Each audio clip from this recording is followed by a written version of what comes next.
We are in Mount Maunganui in New Zealand. This is tape number 2. It's about 8 o'clock in the morning. We've been looking at the Bay of Plenty at the end of the other tape, and now we're going down toward the inner bay. The inner bay begins here at Mount Maunganui.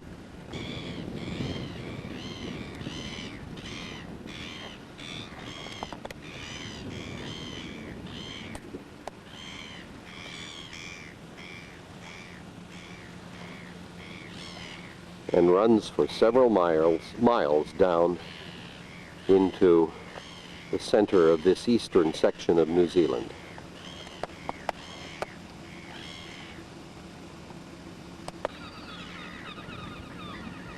Some fairly good-sized ships come in here. It's a harbor that apparently receives some cargo. All manner of trees grow here by the bay and by the sea. This is the Mount Maunganui hot saltwater pools. We're going to go inside in just a moment so you can see what it's like in there.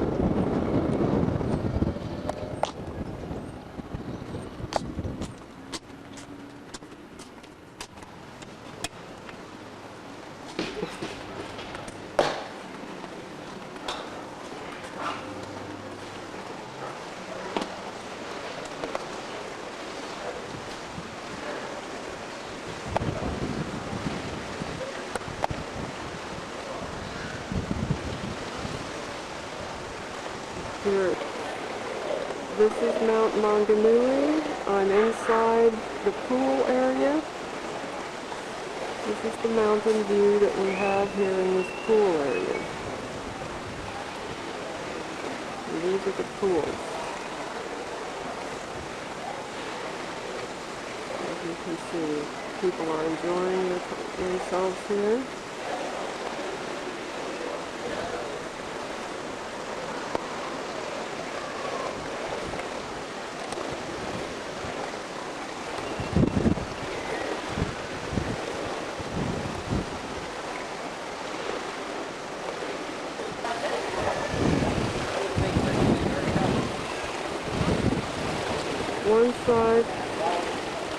One side of the pool is collapsed.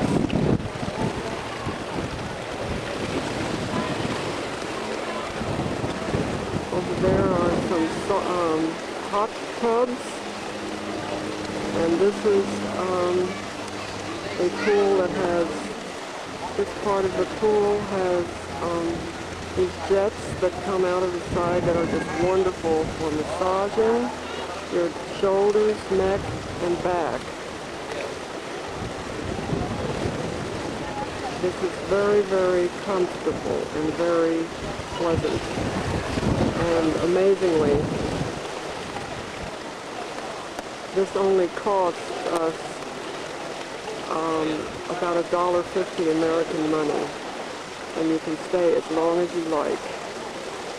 There's an area for children over there where they have a slide, kiddie pool, and it is just a delightful place. You can shower here, and private shower rooms and changing rooms,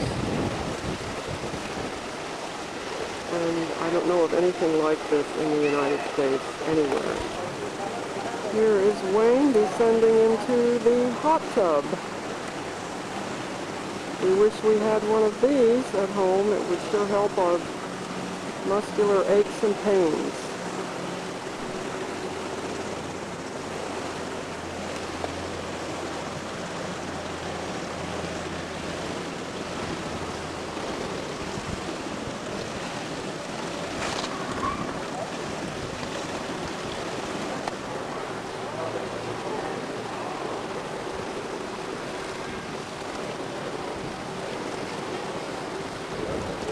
The panoramic view here.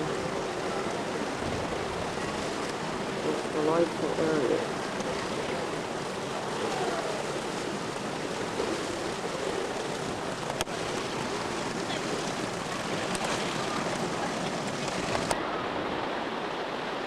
From the ascent to Mount Maunganui, this is the panoramic picture view that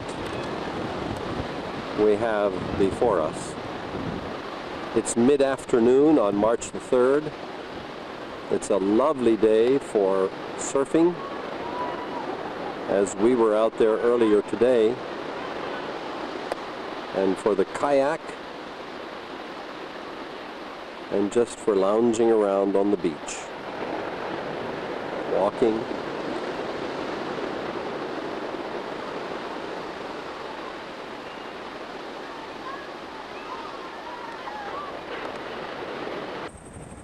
About 1/3 of the way up to the top of Mount Maunganui, there's this panoramic view of what God has made. It's absolutely magnificent. Coming over toward the town and the beaches, we can see islands way off in the distance, and down there is the beautiful beach with the people, never crowded, always clean, today rather rough, and then far off in the distance you can see beaches going on for almost endless miles. As the wind is blowing up here, and there we see part of the city and the harbor on the right. From the harbor we move farther to the right, and here is the mountain still above us, something like 6,000 feet high. And as so often, there they are.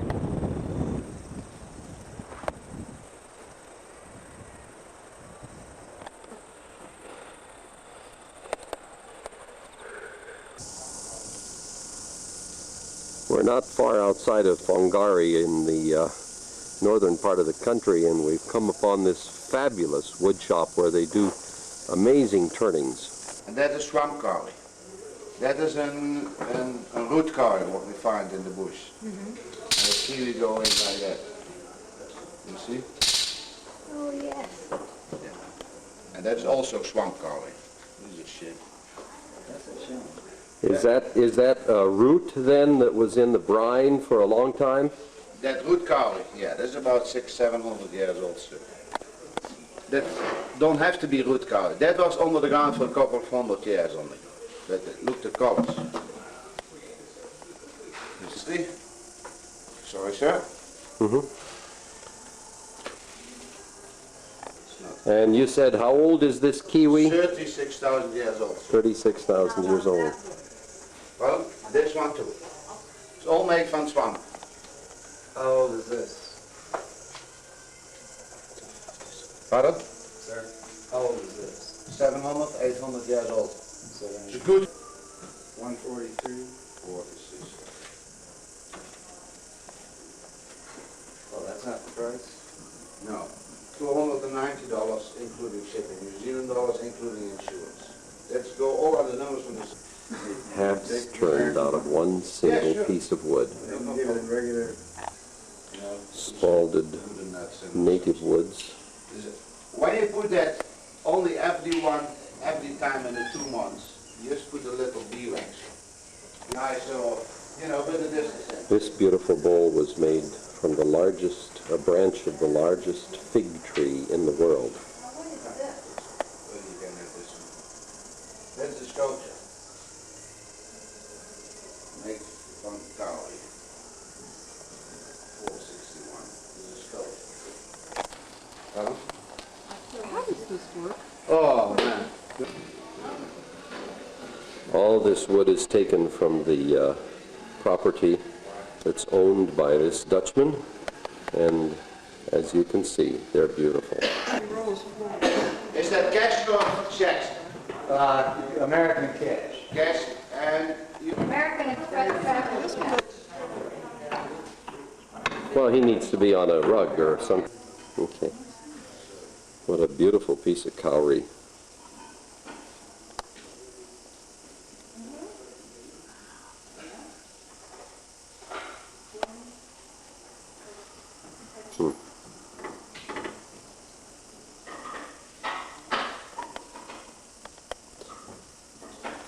I have not yet figured out how they hollow out this ball, but it's hollow in the middle. And here's a large bowl made of cowrie. This piece is cowrie root that has been in the brine in the swamp for about 36,000 years.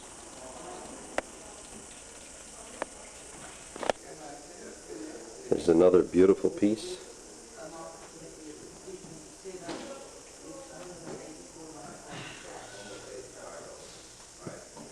There, if you would. Oh, all right. So better we put it in here. Okay, there it is. I'll just go get some That is money. H-O-Y, H-O-Y-T. like that.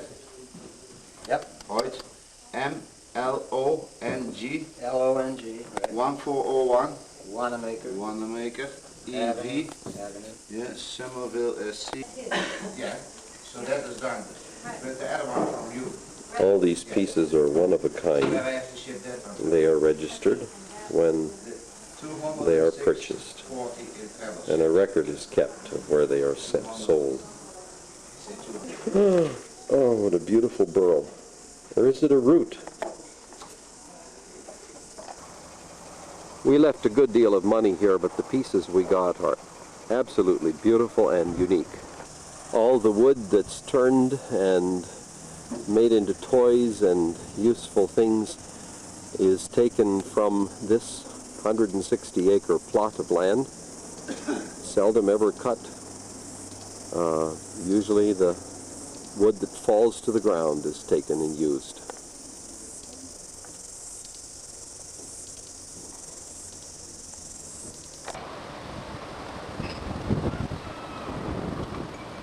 This is in a little town called Whangarei. So nearly 300 years looking away like this. Just one hand, you see, the hour hand, but never had a minute. Here we have a minute hand as well, and the minutes, 1, 2, 3, 4, 5, but here, only 4. 1, 2, 3, 4. They had quarter hours, you see. They used to read the time to the nearest quarter hour, which was good enough in 1700 and something. Probably our most beautiful clock, this one on this side.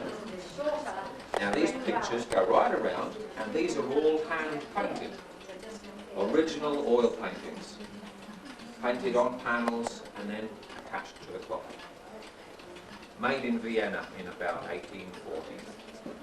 And this was probably commissioned by a duke or someone for a royal house. Wouldn't have been in an ordinary home, of course, a clock like that. A hotel, having a little whistle.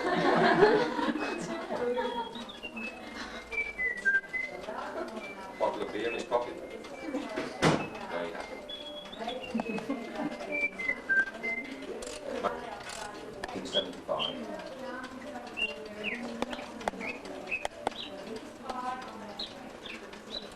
Matches, all stuck together. Take years to make that one. Clock, as a little man lives inside, and he comes to the door, pulls the rope to ring the bell.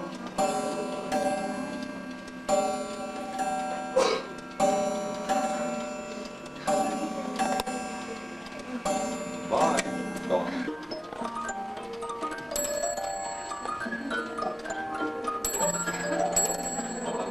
Plays 10 different tunes. See the name? All the different tunes in the back.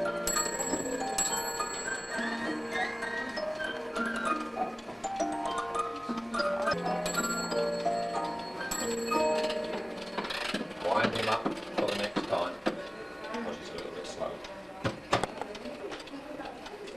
Oh, like shells made out of clocks here. Here's a record someone has made into a clock. What else have we got? An old frying pan with a knife and a fork used for the hands in that one. Would you like to just dog belong to the man that started the museum, Mr. Clapham? He used to pull it around on a lead. It's 100 years old. It's got a nice wobbly head, but it doesn't work very well. Here, tap him on the head, loosen him up. Tap his head. There we go. You have a little tap for him. And these were used about 100 years ago for clocking on when the people get to work in the morning. They used to be at the gate, you see, the factory gate, and everyone that worked in the factory has one of the numbers around the outside.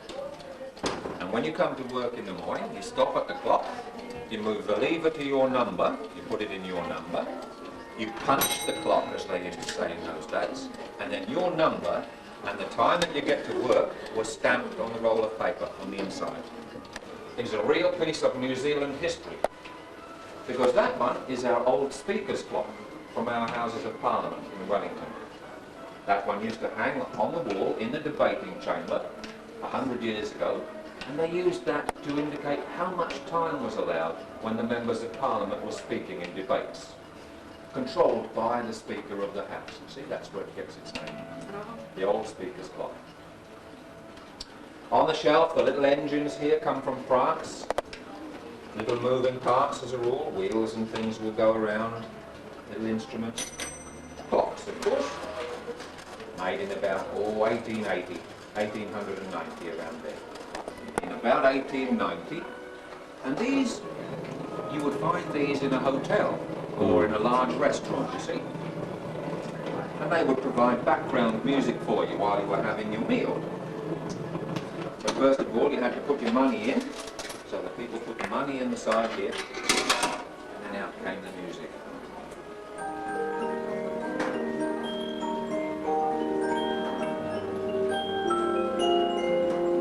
"100-year-old music." That's just as it was all those years ago. They're like a jukebox, aren't they? A very old jukebox. Because after a while, you see, you tire of that same tune going around and around, so they open them up down the bottom, and you can change them over. You pull out another CD, or whatever they used to call them in those days, and you switch them over.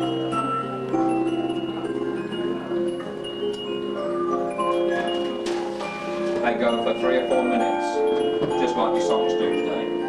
Now on this side, mostly children's clocks for the little ones. And children's clocks, they usually have on them things that move to entertain. You see, like here we have the never-ending game of soccer, for example, the owl's eyes, and the tail, and the little hoop. Here we go, hoop, hoop. Children in the classroom, moving again, Punch and Judy. And here, Dickory Dickory Dock, the mouse runs up the clock. A real clock takes 12 hours for the mouse to slowly come up, telling the time, gets to number 1, rings the bell, drops down, and starts again. It's now saying 6:45. This one here is the smallest clock in the museum. There's the clock in the flower's head, you see. But the movement, or the working part, for that little clock is down here in the flower pot. No. And 2 stems, 2 shafts come up the stem there, turn the baby hand to the clock. Made in 1890. Still goes. But clocks are on. Another name for these. And a ticket will flip over once every minute. They're a forerunner, of course, of our digital clocks that we have today, but made about 1900, 1905, around there. On the wall, cuckoo clocks from Germany. Let's have a cuckoo, shall we?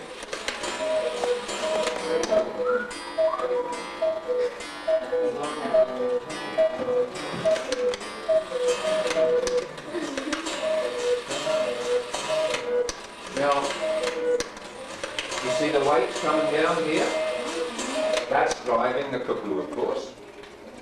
Some of them have got 3 weights. There's one with 3 weights, another one with 3 weights. That means it must do 3 things. Let's have a look. This one coming down on the right is driving the cuckoo. The The one coming down on the left is driving the people and the music. And here in the middle, that's the one that drives the little clock. 300 years old. Shadow clocks. They used to light the candle, you see.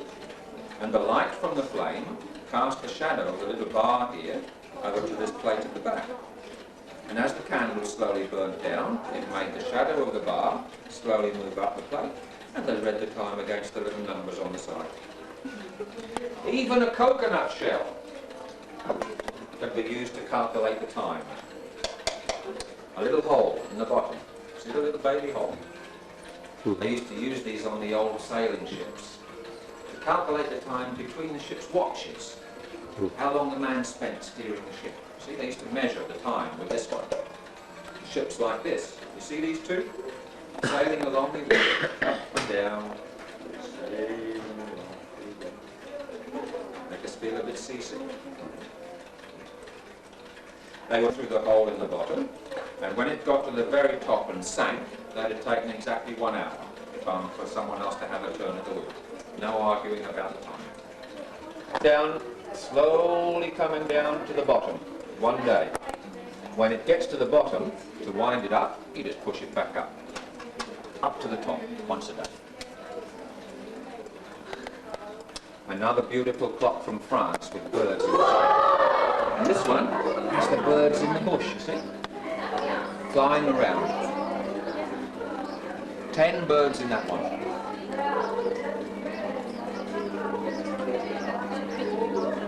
Made in 1850. But here we are. 1015. 100 years old, that one. There we are, we're just...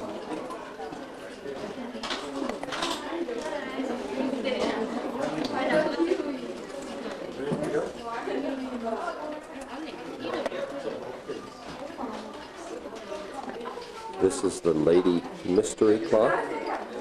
She sways back and forth, which causes the pendulum to go back and forth.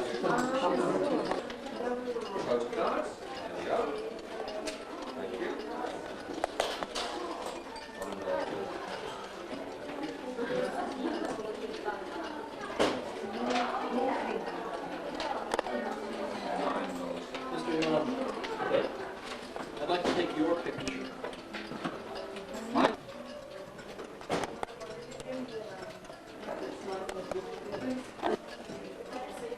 Thank you for your explanation. Used to play them around the streets and in the taverns during Queen Victoria's reign. Used to sound like this. And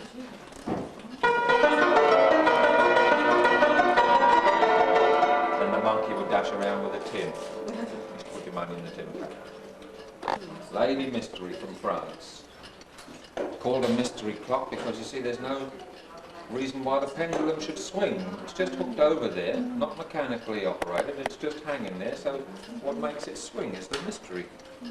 And what makes them move is the lady is moving. The whole statue is turning left and right, just 1/2 millimetre each time, which is enough to make the pendulum swing.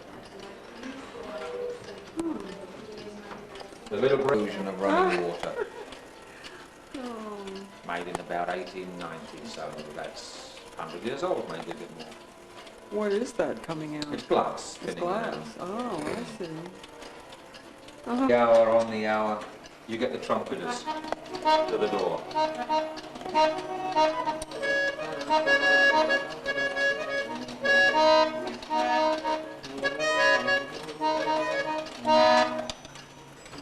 Up on the wall, the round one there is a 24-hour clock, an armed forces clock, of course. And below it, the black one with the little moving eyes is a very old cuckoo, made in 1730. They don't come much older than that, cuckoo clocks. Up on the wall, the strange-looking brass one there, that's the movement for the station clock on this side. The clocks used to hang outside the buildings, but the movement for them was on the inside, you see. They used to wind them from inside the building. Not a clock, the canoe here. It doesn't tell the time, this one, but works with interlocking clockwork on the inside. So so they can have a little roll on.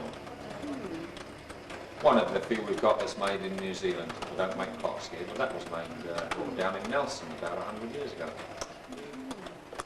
They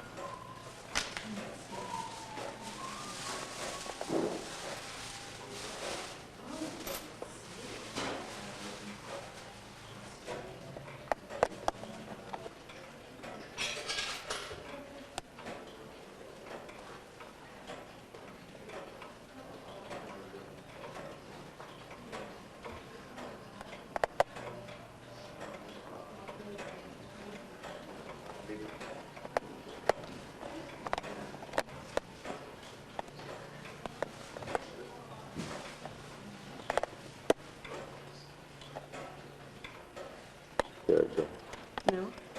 The eyes on these figures turn around. One side gives the hour and the other side gives the minute.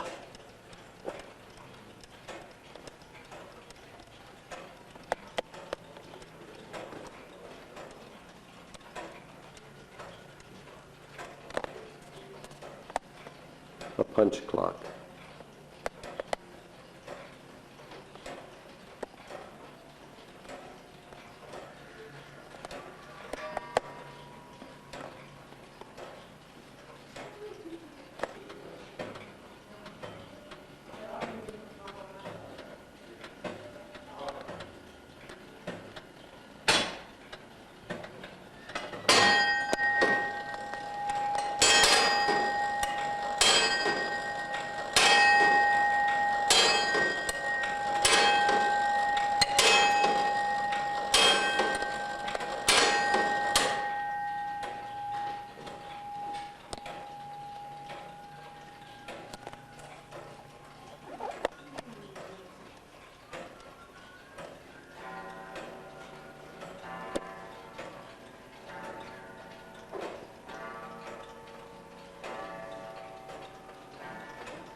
Right outside the Clock Museum is a lovely rose garden behind us and a fernery.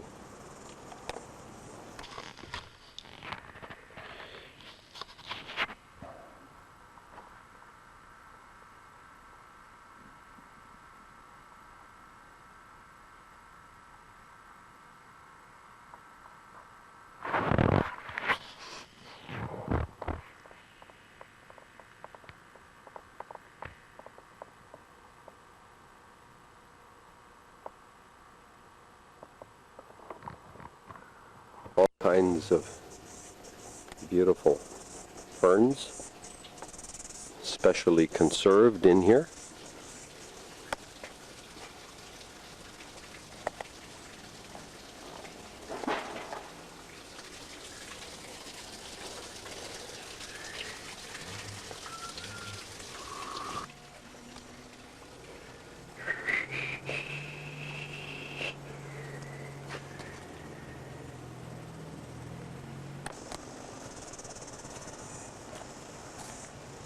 Are you enjoying this, Joan? Oh, yes. This is a lovely place. It's kind of what I always imagined to be kind of an English garden where everything is so nicely groomed and sculptured.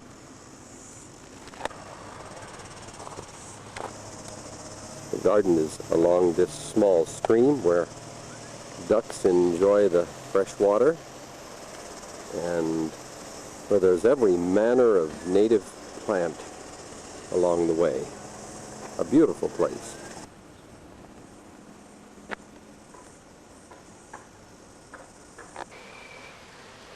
Inside the Snow Conservatory, there are all manner of plants.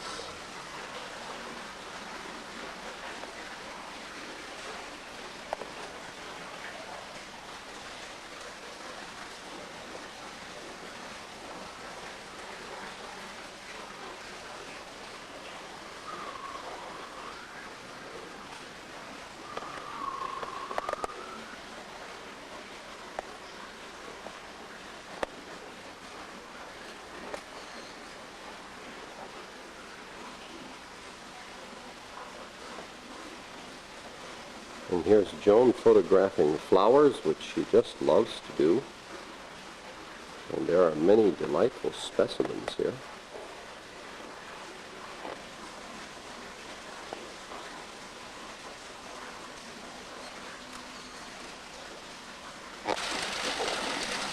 Water lilies. Most exquisite flower.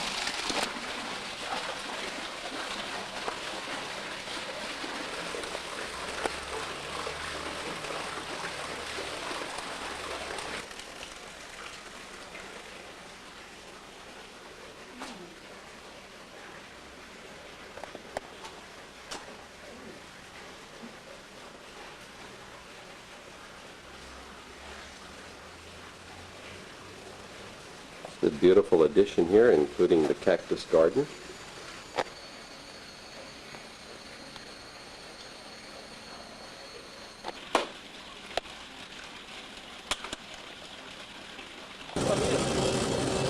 We're back by the sea, and we're in the Bay of Islands, to the rather far north of the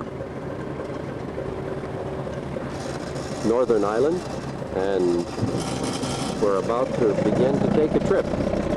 We're going from the town of Paia to the town of Russell across the bay, and we're going to be eating our supper there. This is March the 4th. I guess it's a Friday evening. So you don't like not tipping? You don't like not having to tip? It's very hard when you go the other way around though, you don't know what to do.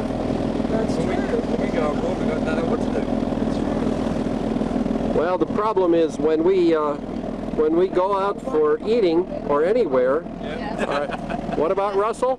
It started in life as a whaling port. It was actually the first capital of New Zealand. Or ran further away, it was Yeah. just slightly away. Right. And the capital was shifted from here to Auckland and then went down to Wellington where it is now.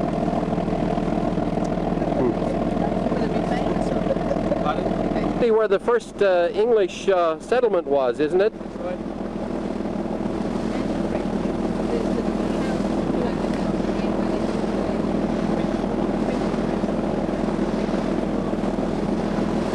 What about restaurants over there? Some very good restaurants there. You've got to be careful you don't miss the last ferry though. The last ferry leaves there at 10 o'clock at night. So if you want to book into a motel, it's great. Again, A Maori chief by the name of Honi Hiki. up there by Up the there, yeah. Flagstaff Hill. That's right. He kept chopping it down. He didn't like the British. So whenever he felt like it, he chopped this flagstaff down. So now it's fiberglass and concrete. The holiday never went back. 31 years ago you holidayed here and you liked it so much. That's right. I see. What kind of business are you in? I was working for an oil company till recently. They decided I was too old and retired me. Oh, I'm not complaining. I hope the retirement was equitable. Yeah, I was living in Auckland then and we decided to move up here. Is it cheaper to live up here? Haven't been here long enough to find out yet, but I think so. I think so. People are more friendly. Is that right? Well, we've certainly found people friendly everywhere we've gone. And in Auckland. Yep. Said, oh, a lot of those are Samoans. That's right. Uh-huh. Samoans, Tongans, Rarotongans. What's that? Rarotongans. Who are they? Cook Islands. Oh, the Cook Islands. Yeah. Big population of them here. Because it's a New Zealand dependent. I didn't It's know governed that. by New Zealand. Uh-huh. In this little town, which was the original English settlement,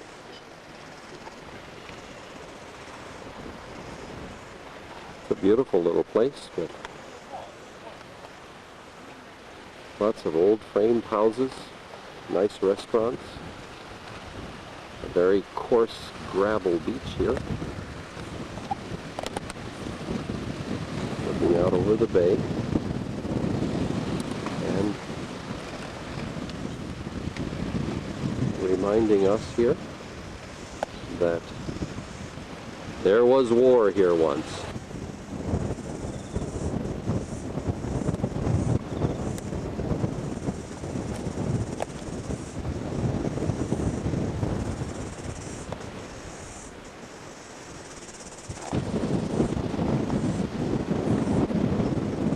The Bay of Islands is one of the most picturesque places of the North Island.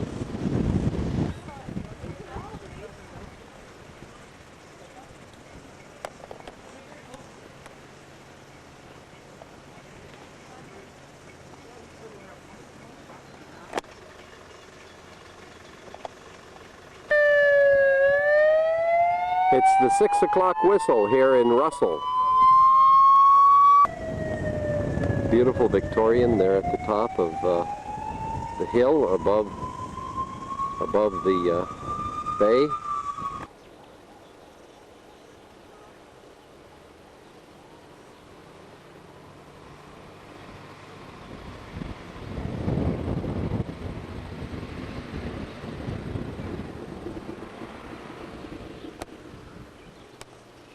And inside is a graveyard. Let's go and just glance at a few of those gravestones.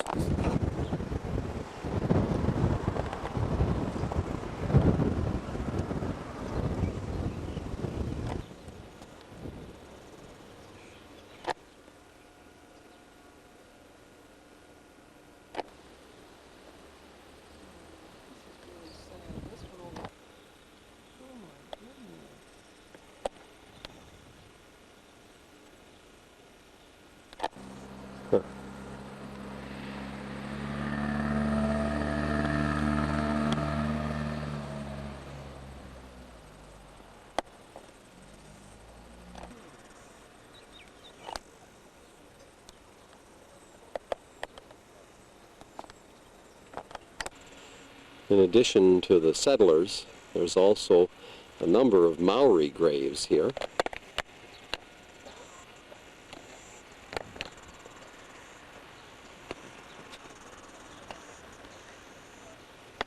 With inscriptions in the Maori language.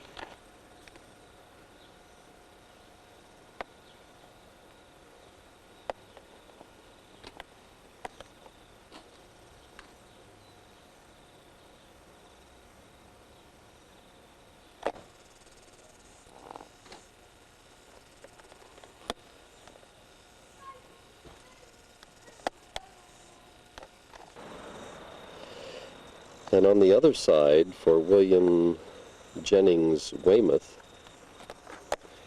is this inscription. It says, "This tablet is erected to his memory by his late employers and friends in Auckland."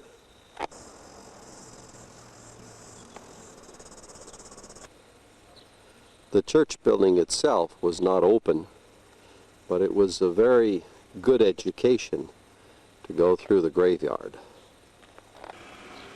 Since we've come here in the evening, we've missed a number of things, but we have been told that there was a lot of whaling on this end of the North Island in earlier days.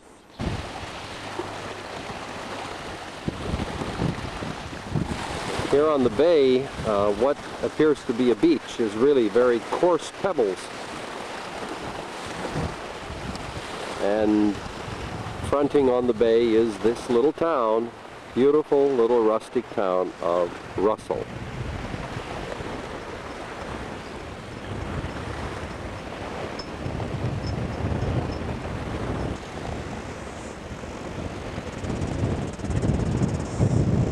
And there are many beautiful people here too.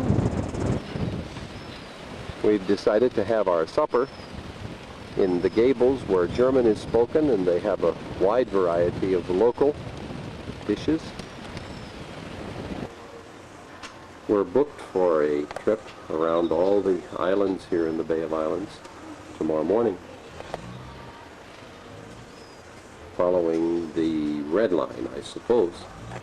This area is very large on sport fishing, and there you see the different kinds of fish and their sizes that have been caught here. The marlin is apparently very popular here.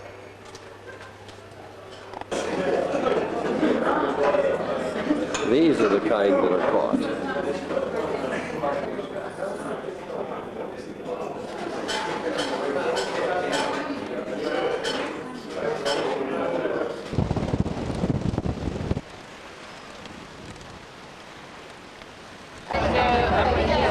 Right now we're on a tour boat, and we're going to cruise the Bay of Islands. And here's a little information about that. We'll be taking the Blue Cruise, which leaves here from Bahia.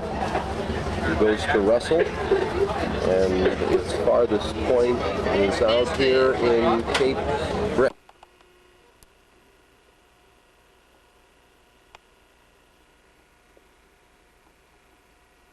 People on board today, and I don't get one answer or one reply. Well, Trotter, what a wonderful crowd we've got on today. Totally unexpected. Welcome aboard Target 4, and of course to the beautiful sunny Bay of Islands. We have a magnificent day ahead of us, and we have approximately 37 nautical miles to cover. My name is Keith. I'll be your captain, covering those 37 nautical miles, going out through to Piercy Island, and hopefully, I don't guarantee, but hopefully through the hole in the rock. Even though the weather looks nice here, it doesn't mean the conditions of the hole in the rock are suitable. In faces of Annie, Jenny and Ross.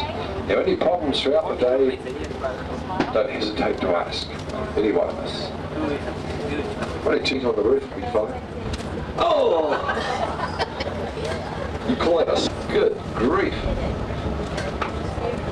Now, before we go any further, we're going to have our photograph taken, and those people on the inside of the vessel, as many as... That's Taylor Island, and up there is a photographer taking a picture of us. When he's finished. And there's another map of the bay, and we are leaving Bahia.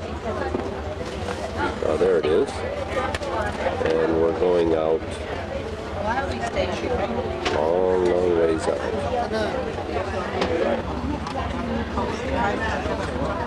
There are many fish in the water here, and the terns are diving to catch them.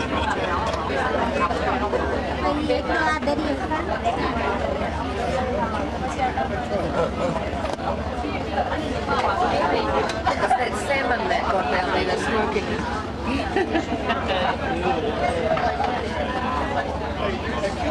Not salmon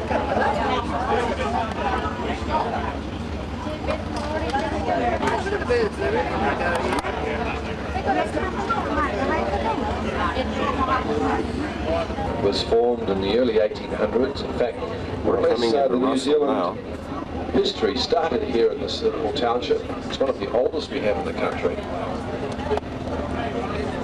The Russell of the sailors coming into the South Pacific.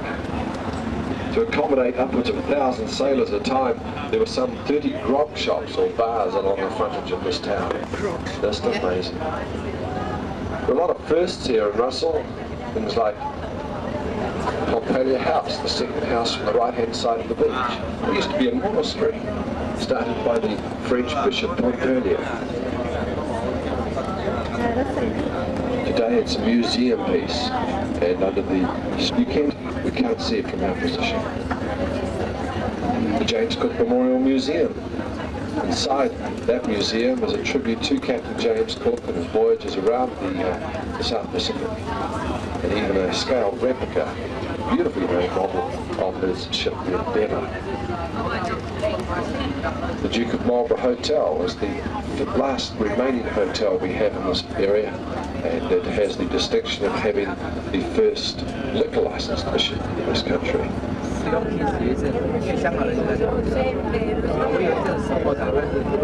Looking out over the pier here, out over the front of the boat rather, and we see the first island stop in front of us. We're cruising along about 20 knots. As we have behind us this way. Very riveting. Most words received about the sun. Today is March the 5th, 1994. And we're on the north end of New Zealand. Over the past week or so, over the last week, and one of those things that's gone completely.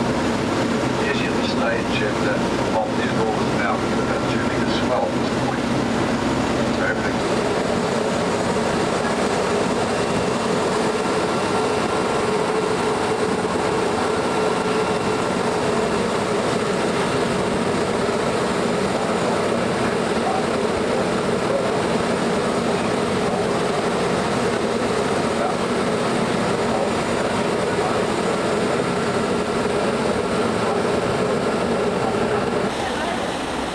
Another view, and this from the top deck. We're moving along very rapidly.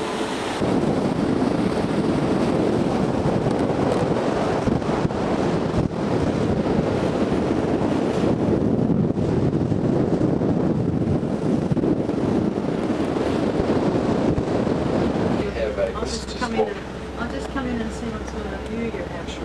Visitors book downstairs in the main cabin, and we'd love to see your name in it, where you're from, any comments on how we can improve the cruise for you in the future.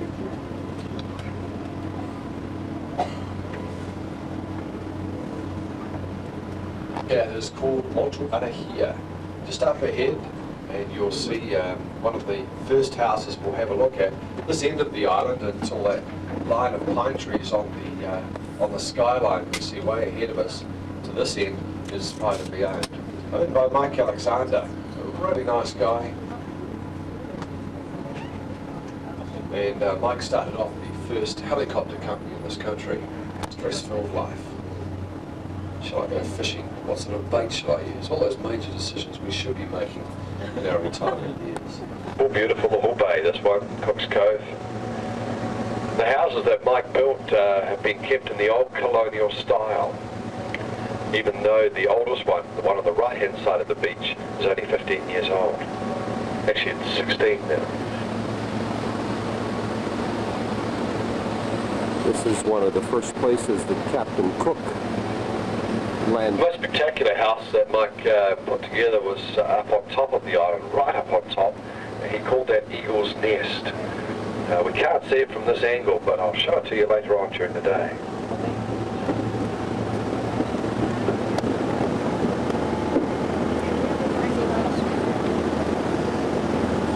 Simple folk down here in New Zealand. There's nothing complicated about us at all.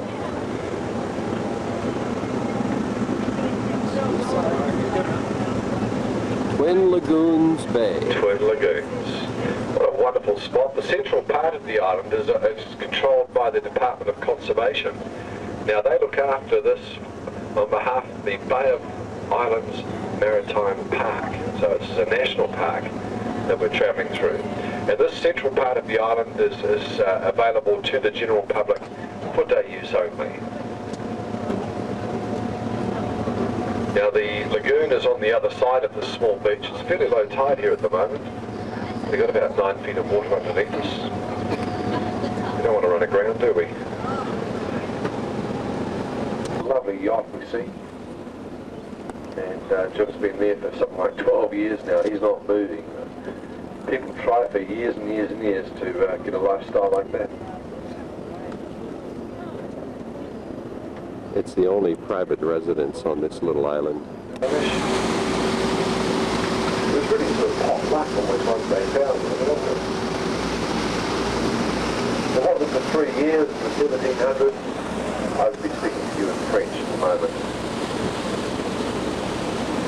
1772, about 3 weeks after his arrival. He made a few very basic mistakes. Must admit, Marianne de Brain was in a very sad state, and as men, his 2 ships were in a very sad state. There's 2 lovely beaches here, ideal for ship repairs. And there's a freshwater stream. In fact, the freshwater stream is still utilised today by yachtsmen. The local Māori population on the island assisted them and nursed the men back to health. Of course, they had a grave deficiency in vitamin C. Or was it rum? I can never remember the 2. No, it's rum. We've just discovered another one of the world's most beautiful beaches out on one of these That's 13 acres I spoke of that was privately owned as Compasses booked the land behind this beach. You know, you can't buy the rights to the beach in New Zealand. You can't actually own the beach.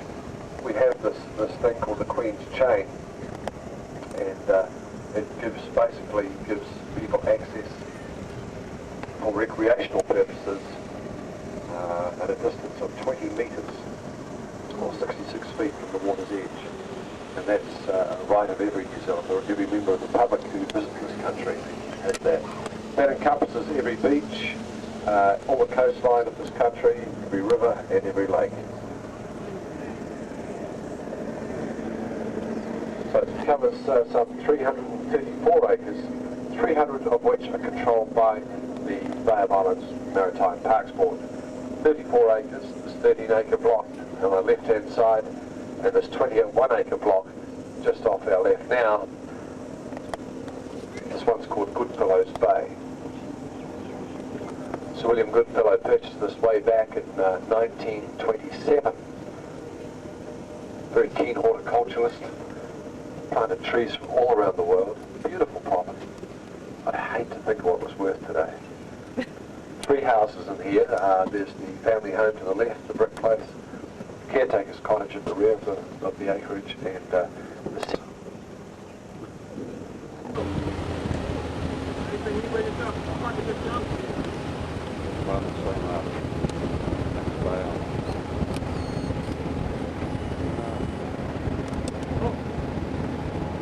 this little bay off to our left is called Honeymoon Bay. So called because the beach at the far end is just large enough to land 2 people at high tide. Don't look.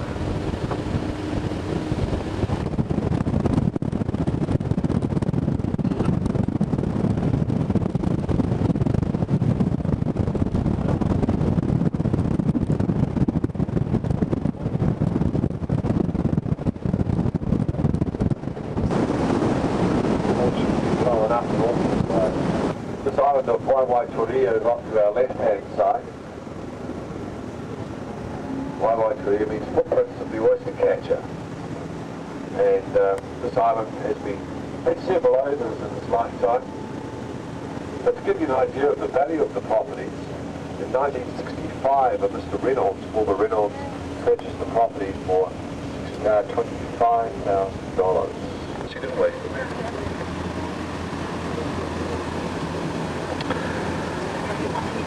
£25,000 probably, but 10 years later he sold it for $270,000.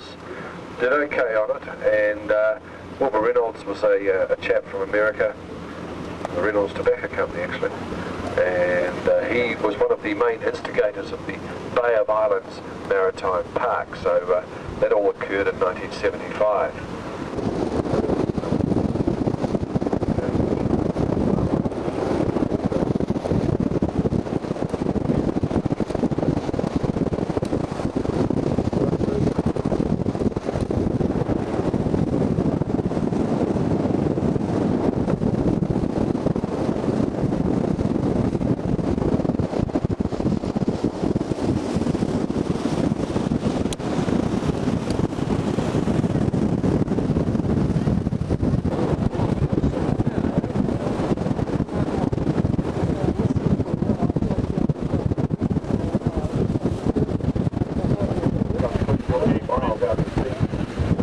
That is the Cape Britt lighthouse in front of us, and we're out at the farthest point of our trip. And that has a pattern maintenance. In the early days, the light was kerosene operated. And of course, it was looking after being given. And there were 3 wells. There is one house for rent out there.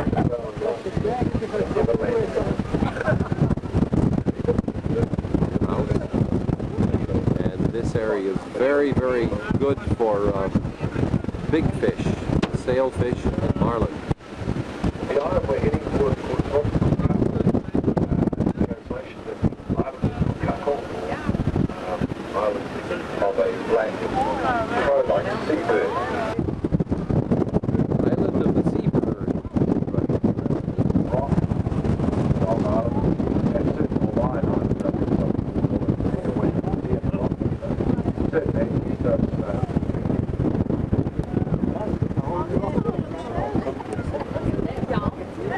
There's the hole in the rock. So the period on our right-hand side, this island was named Piercy Island by Captain James Cook, actually, and he came through this area and said, oh gosh, it looks like a cannonball's been thrown through this island or shot through the island, it's been pierced. And he knew the Lord of the Admiralty, Sir Piercy Brett, so he thought, well, Piercy Island, Cape Brett, what an ideal situation. Don't mind those people on the left-hand side, I will turn the boat around for you.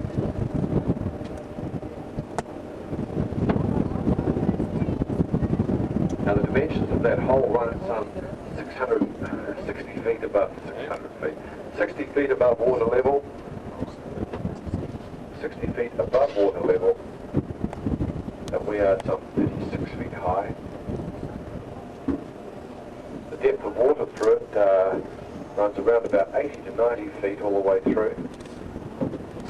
So there's no trouble with the depth, but the width of the thing is the big problem, and we have approximately 4 to 5 feet to play with either side of this vessel moving through that hole of rock. So it must be 100% safe before we actually do head through. So I'm just going to turn the vessel around now. Those people on the left-hand side of the boat, you're going to have a good view of what's going on. Okay, camera shots, 1, 2, 3. Those people on the side decks, can you hear me?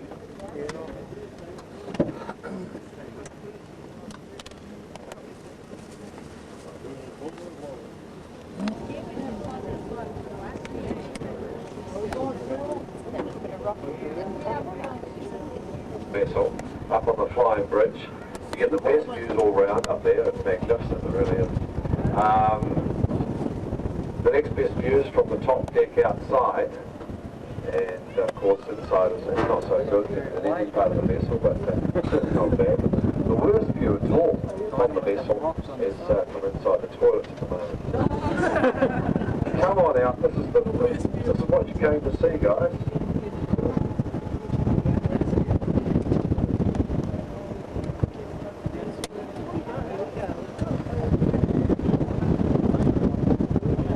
Looks like he's going to take us through. Now those people on the top deck, there is a fault line that runs through the hole of the rock. It's on the roof, and have a look up sometime. They say if a water drip actually hits you between the eyes, right through the eyes, it's good luck. Okay, it's really good luck. Really? If a rock should dislodge from that fault line and do the same, well, I'm sorry guys, take a chance. It's not been unstable from the roof. I've never seen a rock fall yet. So we just thought we'd have a swirl running through here, see that white water running across it. It's not funny, I mean, this is a bird. Here we go through there. What do you think? Bring the young kids out here and they stay on the island. They have to have a length on here. And they were not allowed on. You just got to do the best you can on this shot. Not these birds not trapped in these are shags or It's too close to put your hand out.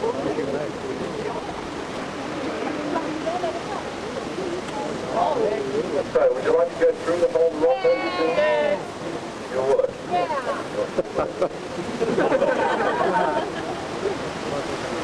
There's not a current here. We just move around a fair bit. Reassess everything. The currents here push you back and forth. The skipper's got to know what he's doing.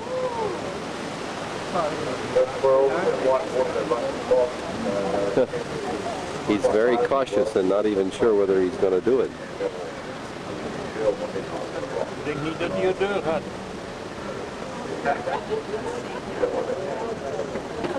Komt de filter uit. Very dramatic. Well, that's good there. Happy with that now. Move through. So they say if you look very carefully like the inside the hole in the rock, you'll hear cries of the Here we go through. cries to birds. Yep. He's going to take us right on through. Now he's speeding up. Take care. So here we are inside the hole in the rock.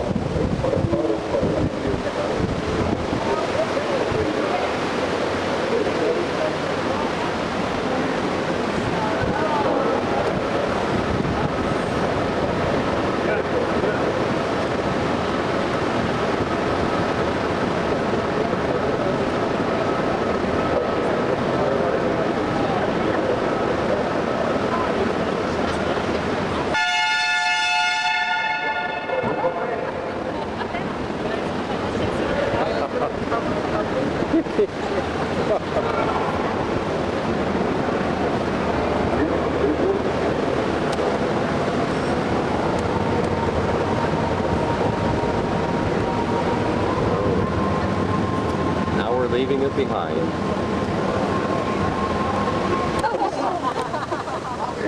Place of Annabelle.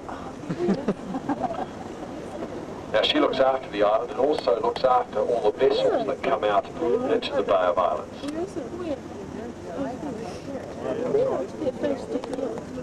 Did you see? No, I think it's that.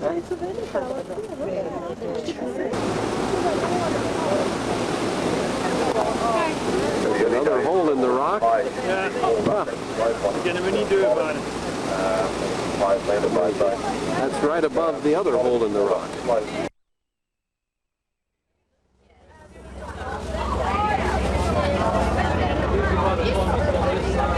Now coming up on our left-hand side we have a place called Deepwater Cove.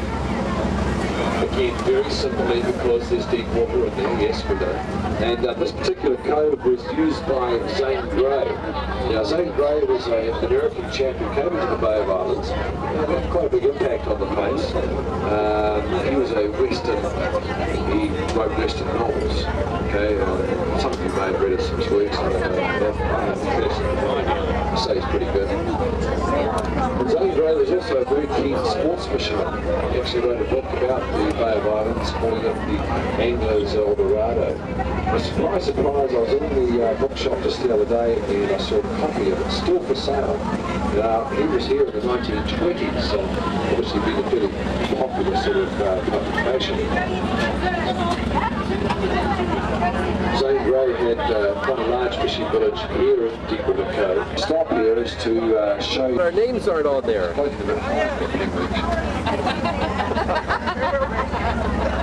And these have been our wonderful traveling companions here.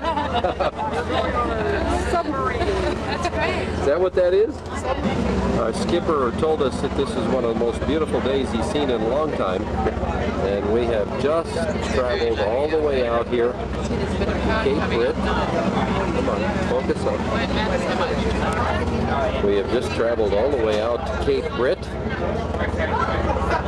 Oop, we can't do that. We've taken our trip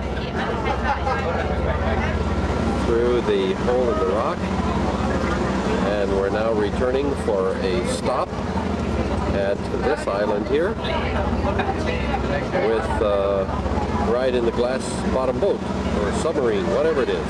All right, now tell us about Kiwi Blarney. Tell us about Kiwi Blarney. How about the smoke detector? Oh, that's definitely Kiwi Blarney. How about the hole in the rock? No, that's not. That's genuine. That's genuine.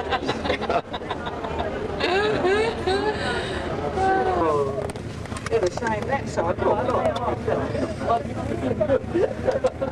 Look at those. Aren't they beautiful? I like one of those on my plate.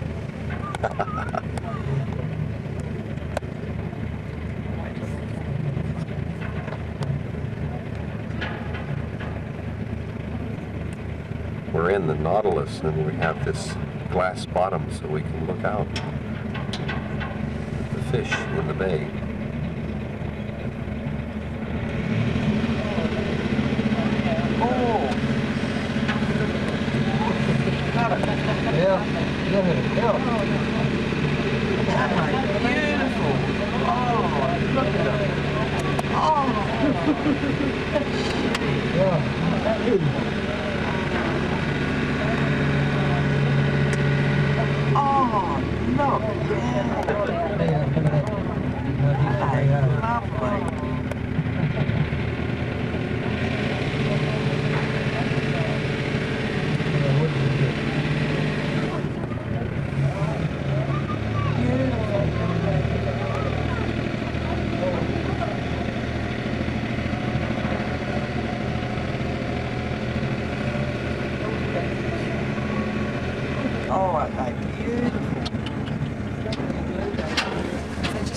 Other side, I can hear it.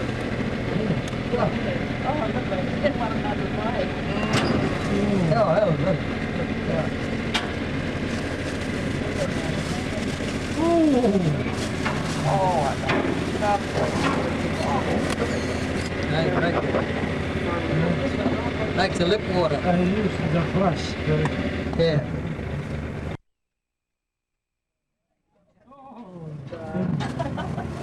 Mine is over here.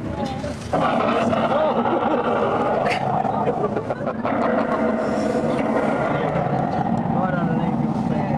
I know. I get on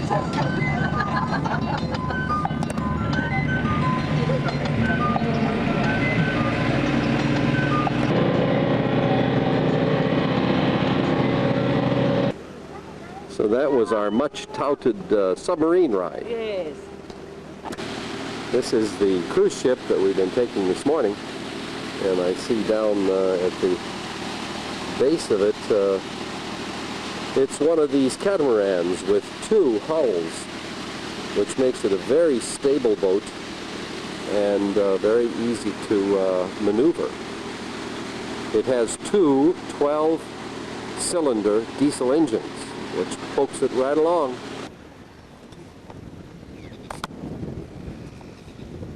We've made this brief little stop out here on this section of the island and are enjoying our time here on this place. And there you can see our boat. Zane Grey had a place here on this island, and he was one of Joan's favorite authors when she was young, and here we have a restaurant. Okay.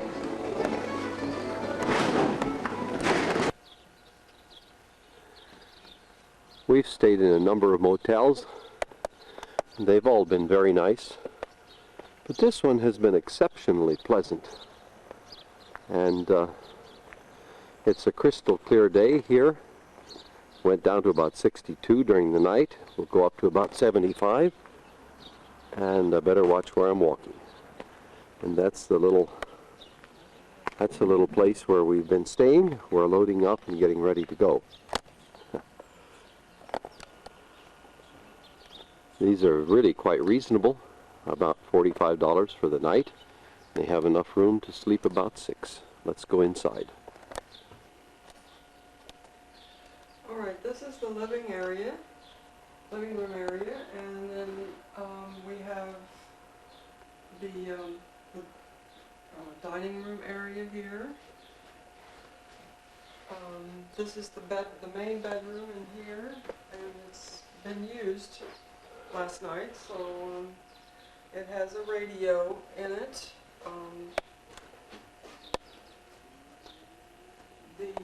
The kitchen. All of them have little kitchens. with fully equipped. It has a toaster, has a hot water pot that heats really fast, and tea and coffee and sugar, salt. You can cook here if you wish. It's perfect, and a little refrigerator, perfect for having breakfast. This is the bathroom, and this one is a little bit different from most of the bathrooms in that most of them have a totally separate room for the toilet and the tub and shower, and the sink area. But this one is sort of all together, what you can close off the toilet area. On this beautiful Sunday morning, we've decided to join the Anglicans here in Bay of Islands.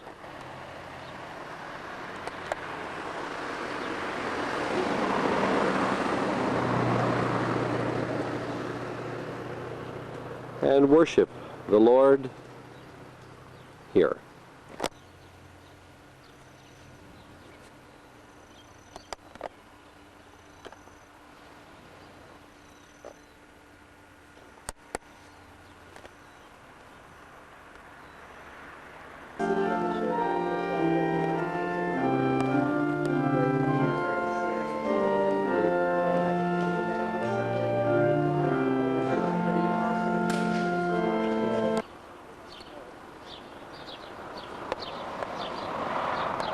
We just finished a marvelous service.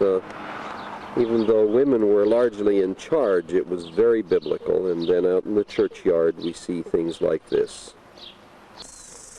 We're out here in the Northlands and heading toward the Tasman coast. This would be a very nice place.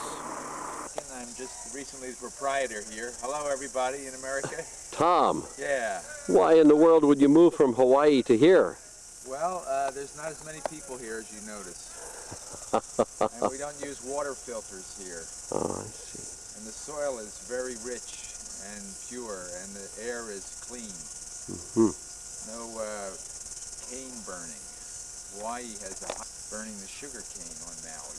Is that right? Yeah, and then the volcanoes erupting, that's creating a lot of emphysema. Anyway. Over across the way is a little school, I see, and a little church. Tom, where'd you grow up? Philadelphia, Pennsylvania, 1621 North Felton Street, West Philadelphia. Went to St. Tommy Moore Catholic High School, 49th to Wyalusing. Yep. Father came from County Mayo, west of Ireland. There was a lot of Irish lived in West Philadelphia in those days. A lot of Irish everywhere in Philadelphia. Yeah. But nowadays, there's more black people in Philadelphia than anything. Yeah. You were a Catholic priest there, and you Durkin, what? Father Thomas Durkin. Yes, my last parish was on the Parkway, St. Francis of Assisi, 24th and Green. Isn't that across something? from the Art Museum.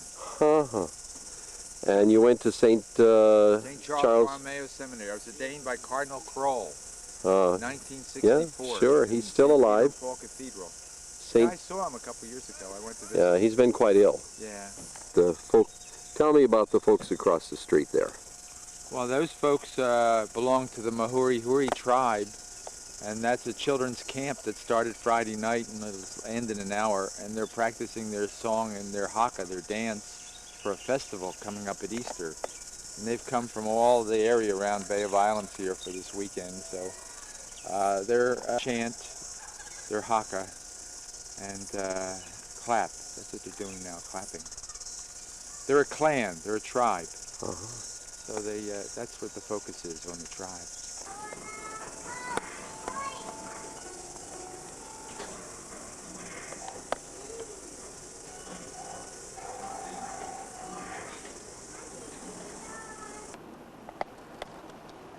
We have just traveled from Paia on the north end of New Zealand, and we've taken this road across here, traveling over here, and now we are at the inlet from the Tasman Sea into this estuary. Looking at a larger map, we have just come in here to the Hokianga Harbor, and the inlet right there is where we are right now. And that's what you see when you look up. That's the inlet from the Tasman Sea to the Hokianga Harbor. This harbor goes way far up, some 50 or 75 kilometers inland.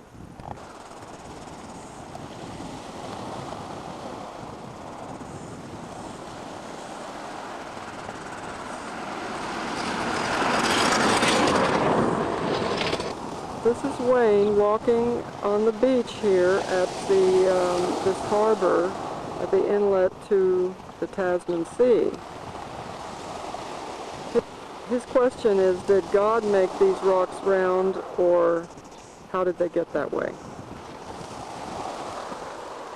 Okay, I put your question on. Wait, we need the serious question on there.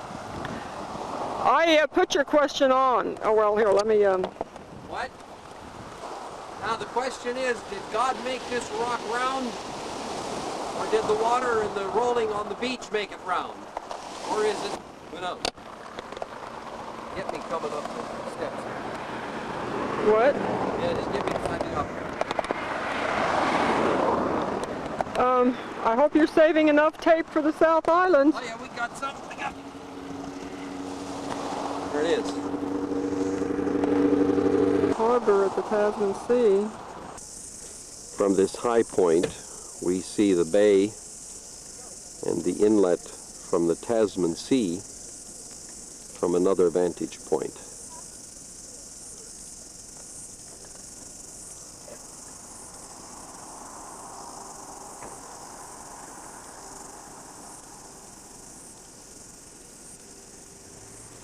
It appears the water is nice and warm, and the beaches aren't too good because they're rocky.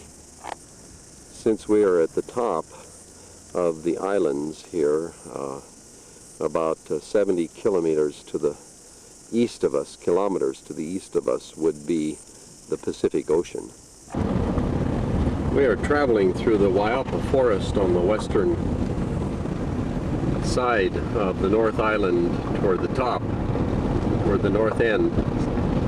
And as you can see, we're on gravel road here, and it's really a very beautiful forest. We're looking forward to having a look at some of the big kauri trees.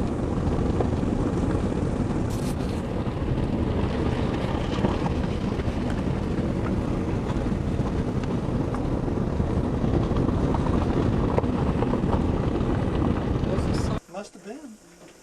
Sure didn't look right on it.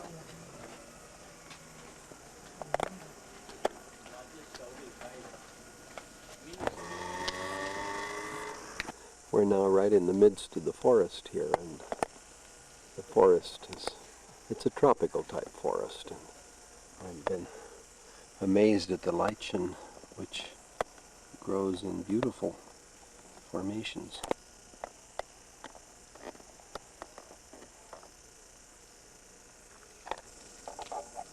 Looming in front of us is the kauri tree, the largest kauri tree in the world. I'm about 100 yards from it, and I can't see the top.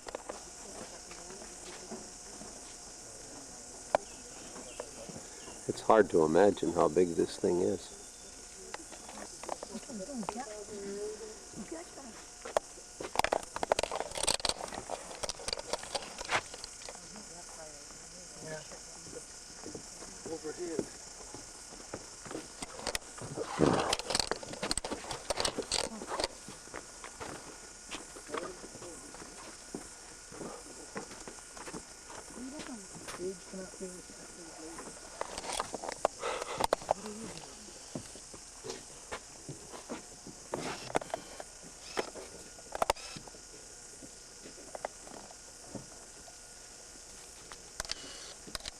Oh, It's all right. I'm sorry. No problem. I got what I needed.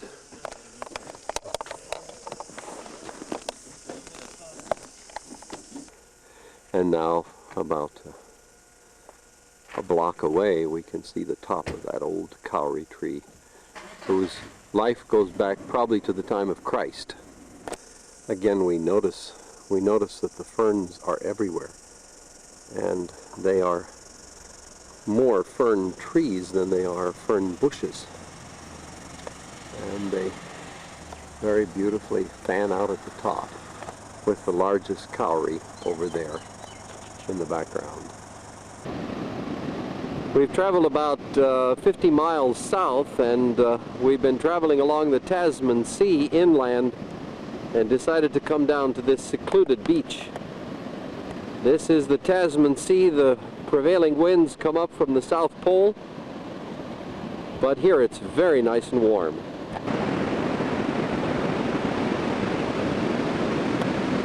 In our search for the perfect beach, we may have found it. The waters are very rough. That doesn't seem to keep some people, that lady there especially, from giving them a try.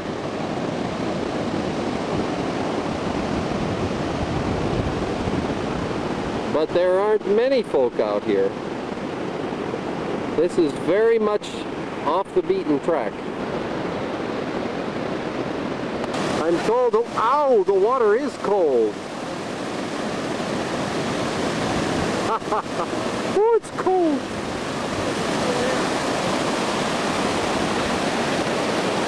What a place to surf. We get quite a view from halfway off the bluffs, up the bluffs from the Tasman Sea here. Really a beautiful view.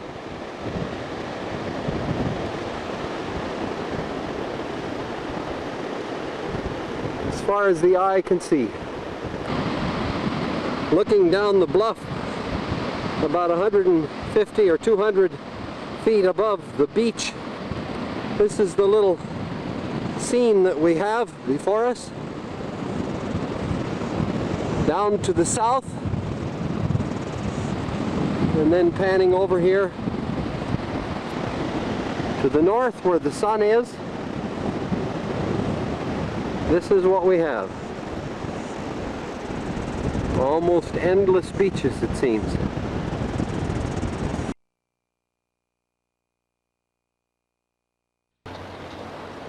Now we're back in the Auckland area, and lo and behold, we found a Denny's. And look at these folks here.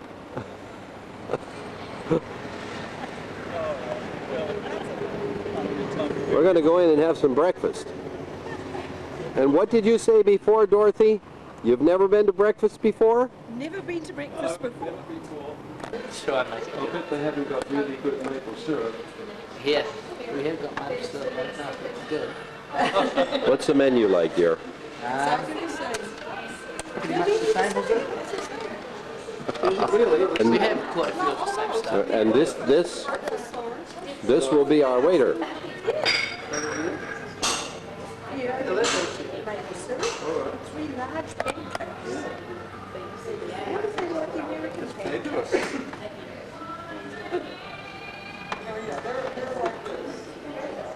Yeah. Oh, what do we do? I would kind of go for the senior steak. Where's that?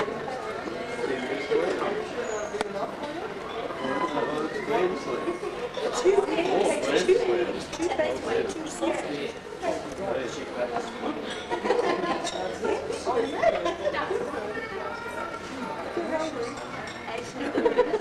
And this will be lunch, dinner, and everything else wrapped up. And you'll be teaching. No time to teach. No time to prepare food tonight. Right. Just unbelievable. You just It is big. It's hard to eat. That Grand Slam is big. This is unbelievable.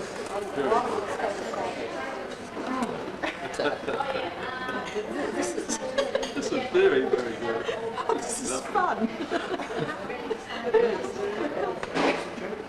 Really? I mean, really just I mean, just to look at 2 eggs. That was the thing that finally threw me. I just couldn't. I mean, when you said let's go to Denny's, I thought it was like going to McDonald's, you know. Oh, this is It's We must tell Colin about these. I thought, oh, I'll come along to here, you know.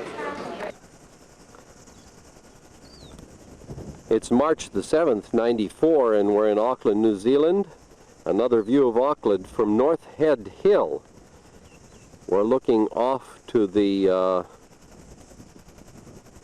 east and around to the south and then to the west. And here is a beautiful view, a very pretty city even with beaches right in the city itself.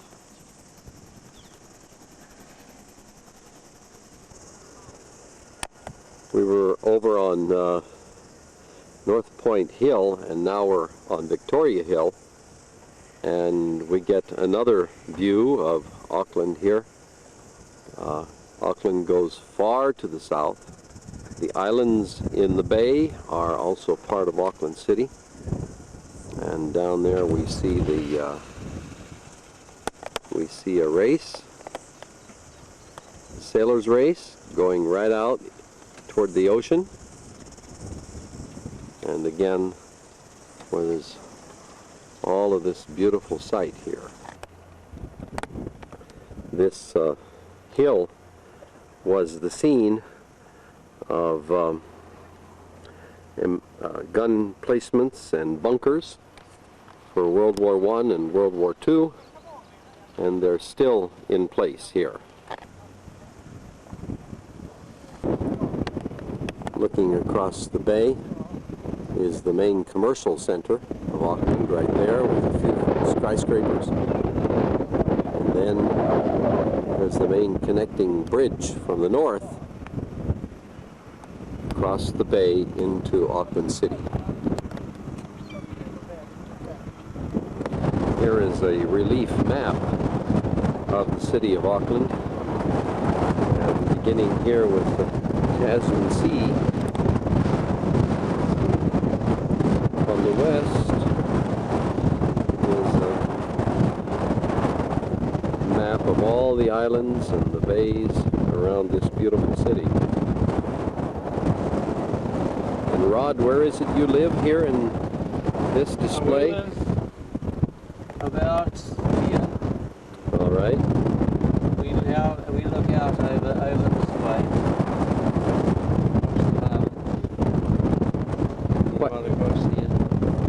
It's quite windy here today. It is very. Is where that. No, about there is where that church is. There. You mean where we went to? Where we went. Oh. About there. Uh-huh. All right. Yes. Out off the end of Mongapara, you've got this little island there. You can see it out off the end over there. Yes.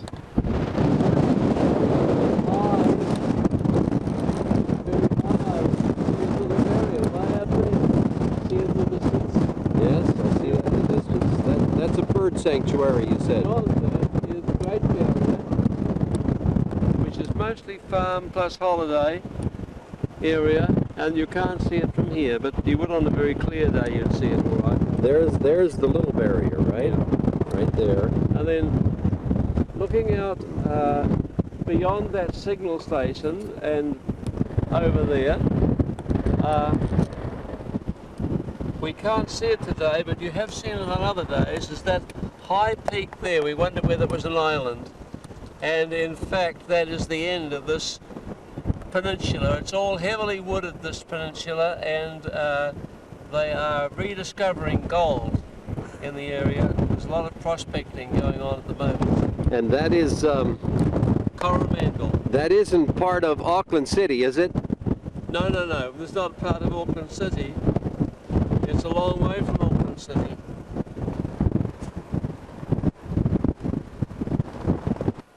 Wayne, we're here. I'm Paul Davey. I spent 4 years here between 1974 and 1977. We're standing out in front of Ivy Hall, which was one of the original, or the original building of Lincoln College, which was established in the early 1880s. by a group of men who wanted to see young men established in agricultural training. How many were there, Sally? This is Sally, my wife. How many students at that time? Around that time that there were about 40 students. And there was one person, or two lecturers who did most of the instruction. The boys spent half their day having lectures and the other half out learning practical farm tasks. And this building here not only housed all the students, but it's where they had their lectures. And at that end down there, on the left-hand side, is where the director lived with his family in his own special quarters. Would you like to hear about Memorial Hall? Yes. Over there you see Memorial Hall. On the right? On the right. That wing was built in 1922 in memory of former students who had been killed in World War I. And it's really quite tragic. A large number of students from here and former students served during that war, and New Zealand lost more young men per head of population than any country in the world during that war. So there's war memorials all over New Zealand from that time. Sally's writing a history of Lincoln College from the time of its inception, the idea of around 1878 until it became a full university in 1990. Lincoln was a college of Canterbury University until that time, but now it's a university in its own right. It was established largely for the teaching of young men in agriculture, but now it's become a resource management, agriculture, horticulture type establishment with a multi-faculty type discipline. So I think that's about all I have to tell you, Wayne. This is March the 8th, 1994, and we are now on the South Island of New Zealand.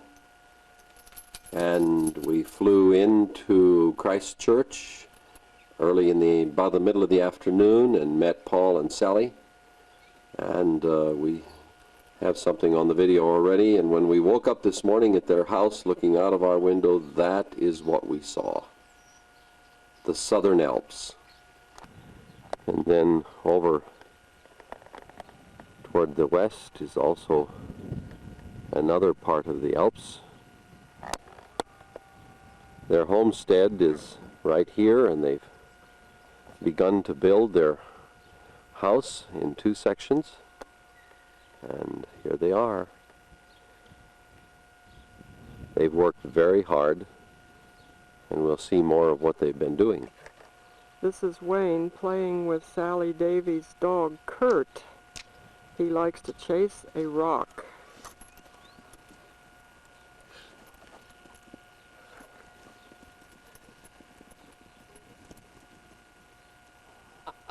And then bring it back. He also loves to sit down and you throw it in the air and he'll leap in the air and catch it. Okay, we wouldn't do that with a rock. Pine cone. Now he brings it back. Go find the pine cone. Pine cone. Out there. Out there's the pine cone. Out here. Look at the pine cone. Look at the pine cone. Yeah. Is that to the hog barn? Yes, this is to our, where we have our pig shed. This is, we're building a new shed to grow pigs out to bacon weight, and that's what you can see in the distance there with the steel beams. Yes.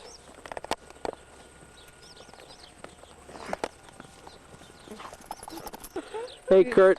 You like to swim, Kurt? Kurt? Go on, go swim. I'll take your picture. Go swim.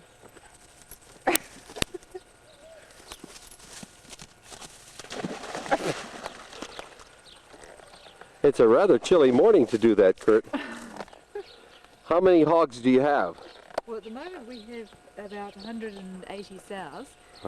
We're reducing our numbers at the moment to aid in gathering up the capital for putting in the shed. We were up to 450 sows 2 years ago, and when we recover from the investment again, we're going to increase the sows again, but we're going to go probably right out of sows in the meantime in order to clean up the sows and get rid of any diseases that are among the sows at the moment. Now these are about 4 months old? 3 months? 3 or 4 months old. I raised pigs when I was younger. That's what got me through the first year of college. Uh-huh. So where did you go to college in Michigan? Nebraska, University of Nebraska. This is quite a substantial building here. Yes.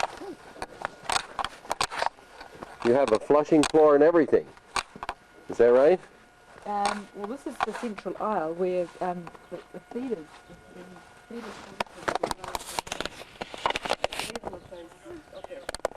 gap there, and a straw bed. Oh, it's on a straw bed. Yeah, you keep climbing the straw all the time. Do you have an easy clean system? Well, we'll use the tractor in the meantime anyway to clear out at the end of the run. You mean it's built so that you can take the tractor in with the loader and clean it right out? What they can do is start off with a bed maybe. I've got the baby riding on the tractor. Herbie's in a tractor?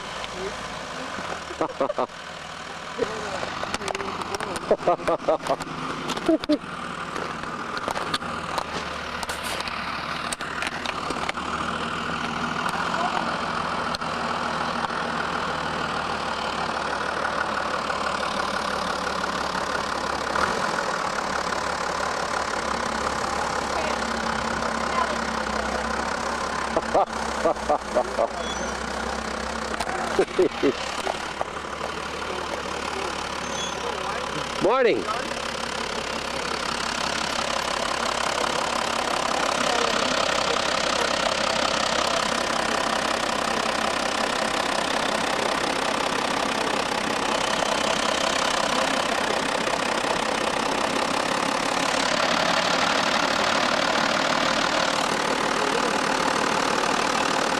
Hello, buddy.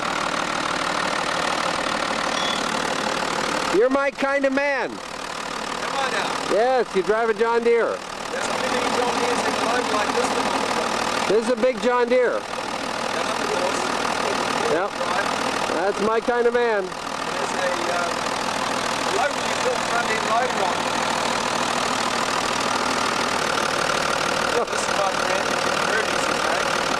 This is the baby still. The man is enjoying the tractor. Rats and mice and rabbits, this I'll let you go.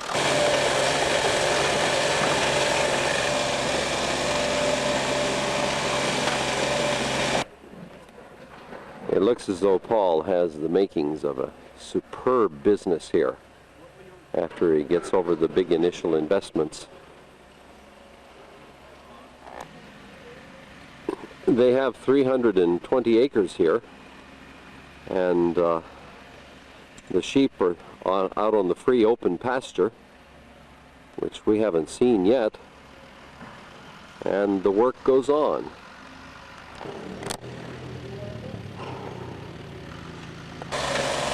The soil here is very rocky, and they don't do much in the way of cultivation. It's mostly open fields. As you can see from the dig here, it's fairly rich soil, but lots of rocks in it.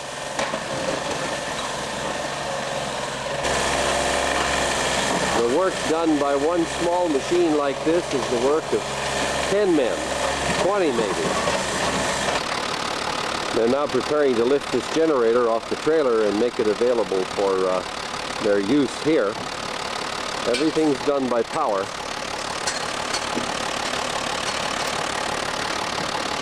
We got a little problem here with a couple of the pigs. Shot of penicillin is in order.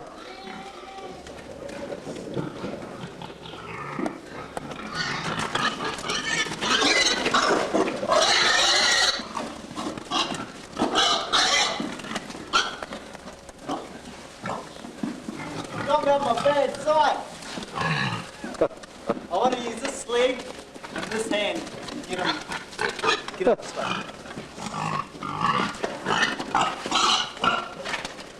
Preferably out of the muck.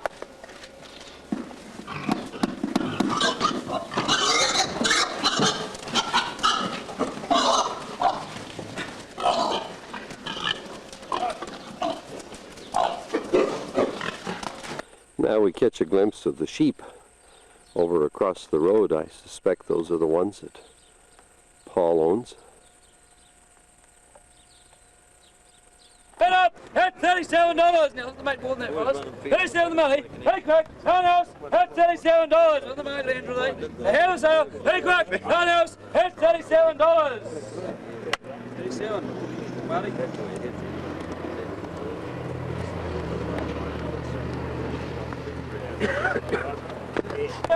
42, 40 Charlie, come on, 40. 36 Donovan, 37, 37, $37, that's like yours, guys. 37 Donovan, 37 of it, $37, hey, quick, head up, $37. Yes. Hey, 38, $38. 39, $39, hey, quick, head out, $39. We'll be on the market, fellas. Hey, quick, head up, $39. What do you think, sir? Parents, $39. Thinking about it, Frank, is he? $39. Have a good look, sir. Show you right. Head out. $39. Oh, yeah. Now the bid's on David's call. $39. Just like to remind you, farmers, there is one or two ready. $19. $19. Oh, yeah. That'll be a beat.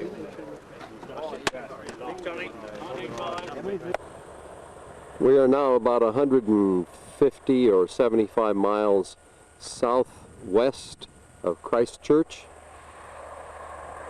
and we are looking at the Southern Alps as they lie along the western coast of the South Island.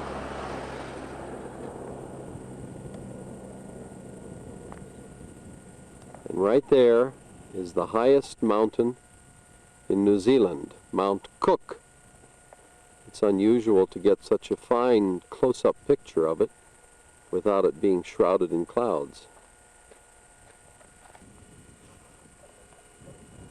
In front of us is Lake Pukaka, and there is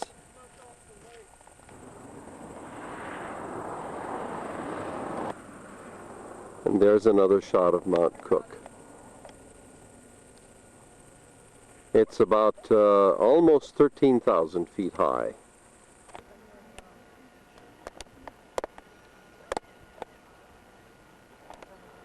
And here we are. Yeah. Super. Super. On this side, we see the glaciers. Yes, you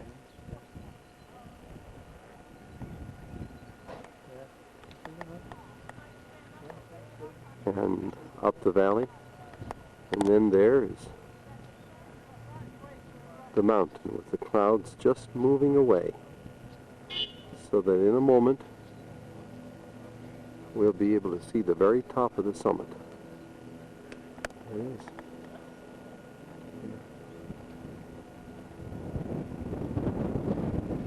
What a magnificent time to be here. Now we're going to walk into the glacier area.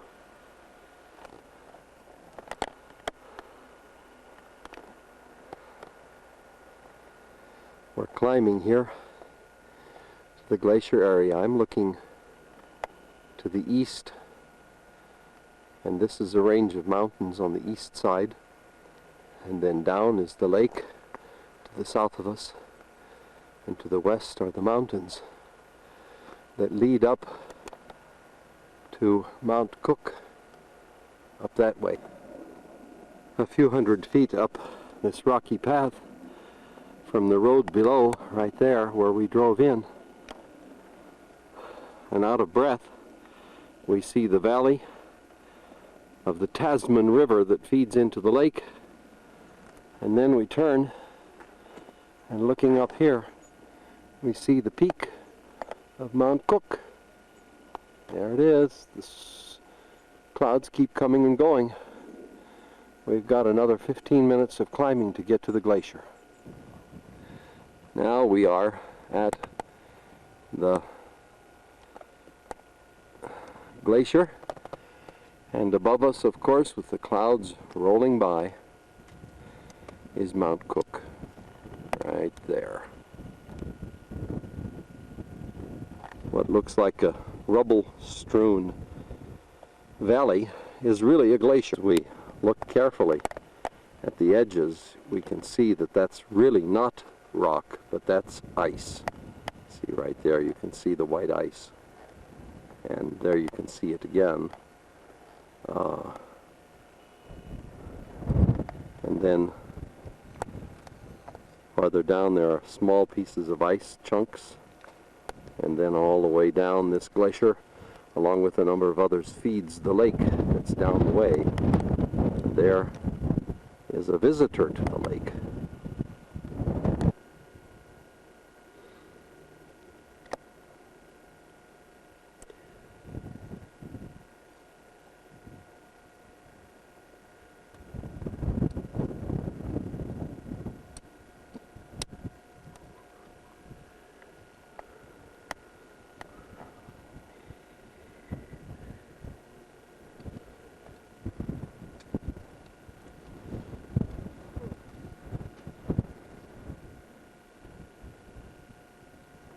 All of that is ice. Yep.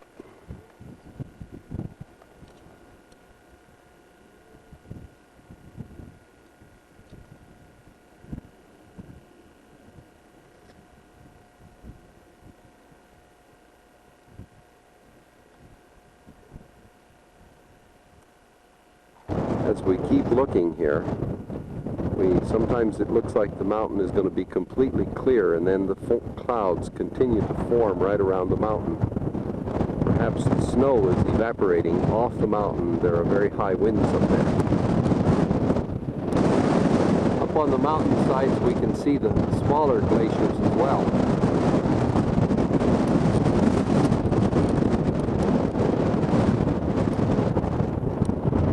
And over there as well there's one.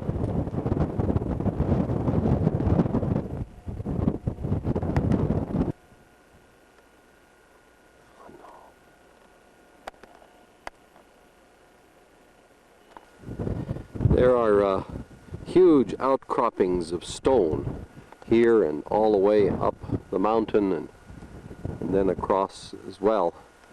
And we're going to go and take a rather close look at some of the growth and the vegetation around here. There's an immense variety of it. There are small ferns like that one down there. And then let's take a quick look at this lichen here.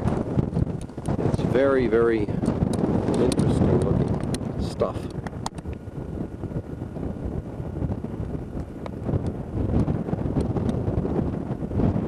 Very interesting. It's not like in places where there's higher humidity, and it seems to grow almost into leaves. Here it's very flat, adheres to the rock very closely. We're now at the base of the mountain and near the lake, and get a little bit of education here.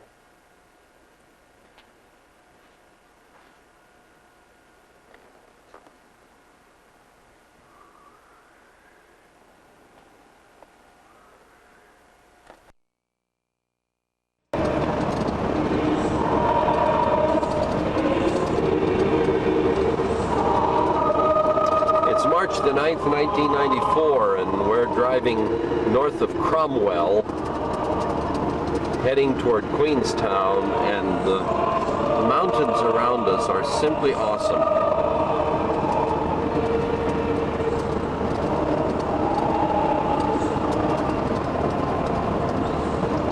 We'll get periodic shots of them. About 60 miles of driving like this through the Southern Alps, and it's just hard to comprehend all of the beauty that's around us here. Every turn reveals a new vista.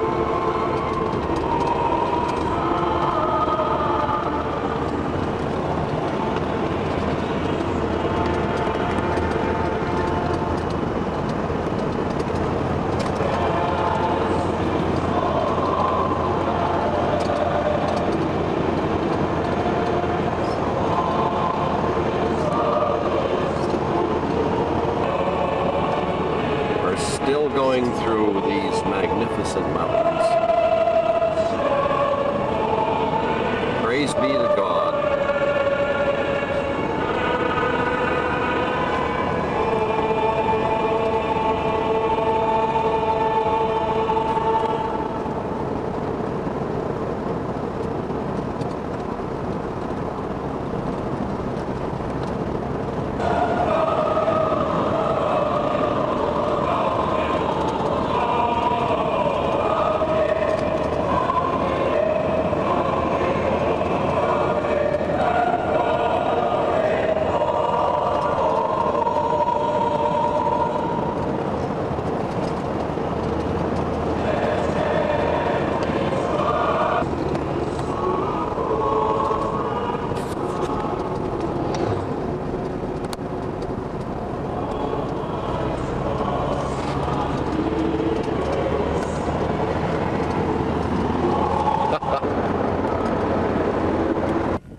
Venison, homegrown, domesticated, is a very popular food here. And here are some of the deer.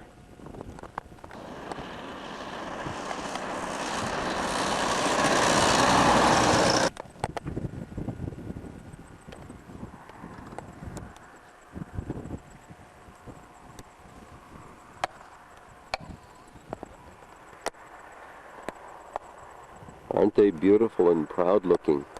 And the buck is very jealous of his harem.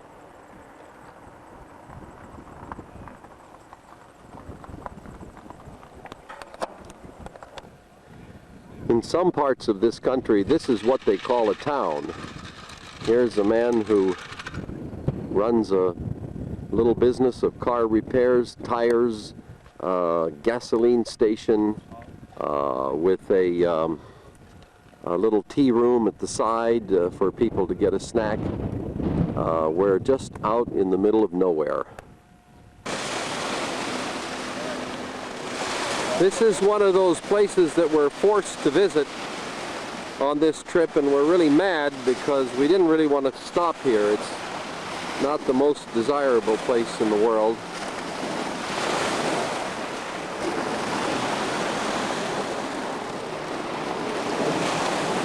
This is Queenstown, high up in the Southern Alps, with the lake here, clear as crystal and blue-green as any water we have ever seen. An old river steamer is used here, and people go out and cruise the lake.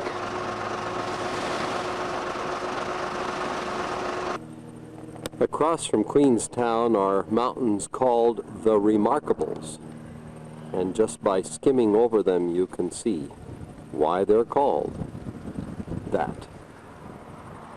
And down the lake is Queenstown. We keep saying we're not going to stop again, but we're about a half an hour outside of Queenstown on the other side of this lake, and we can't pass up this view.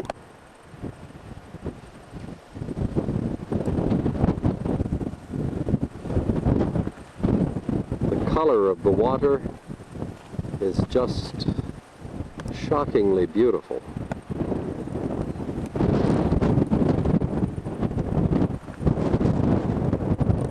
And in that direction is Queenstown.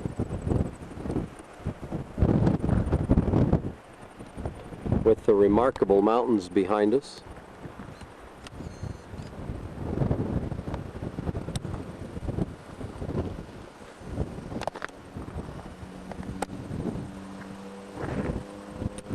Closer view of the water.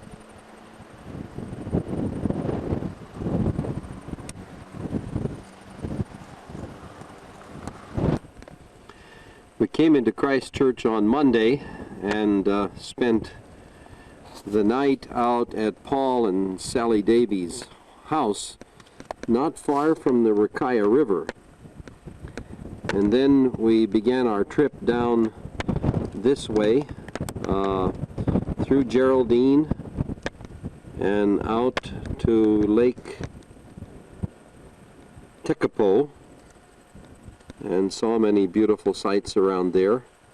We came to Twizel, where we stayed overnight last night,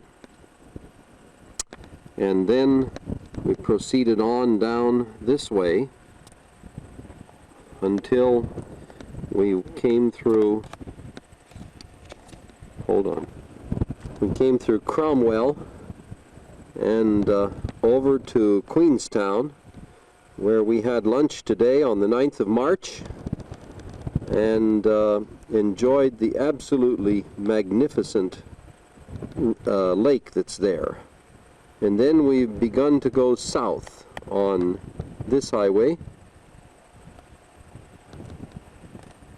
until we came to a little cutoff right there and took Route 94 over here to Te Anu and followed this gorgeous lake up here on 94 North up toward Milford Sound on the Tasman Sea. We're in a section now called, what is it, Joan? The Flats? Seems to be the Knobs Flats. Knobs Flats out here, and ahead of us is Milford Sound on a rather windy road, and on every side there are magnificent mountains.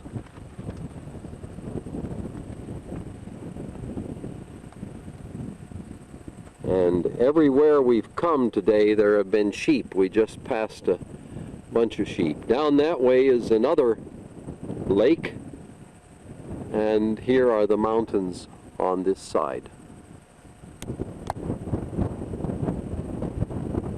Hardly able to see them against the sun.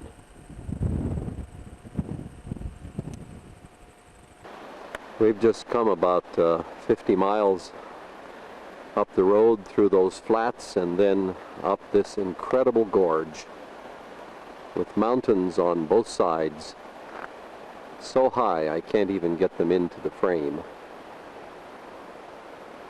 Some 6,000 feet above us.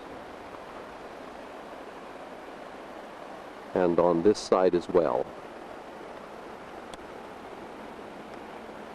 It's hardly possible to get the scenery. But here we are, and some folks have decided that they would set up camp right down by this magnificent river.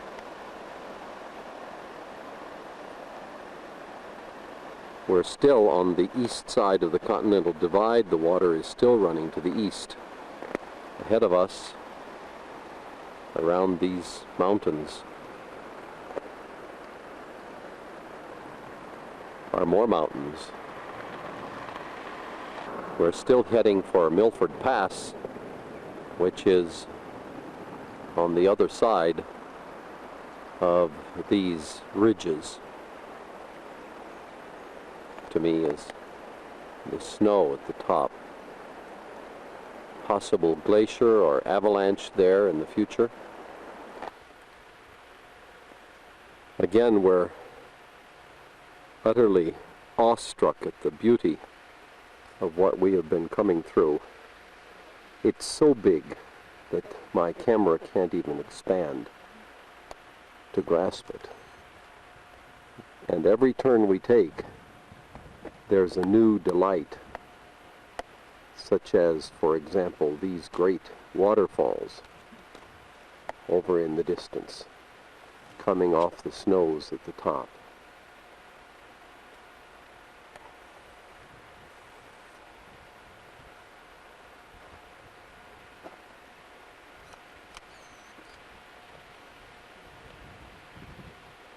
And now we're about to go through this tunnel, which will take us to the other side of the Continental Divide.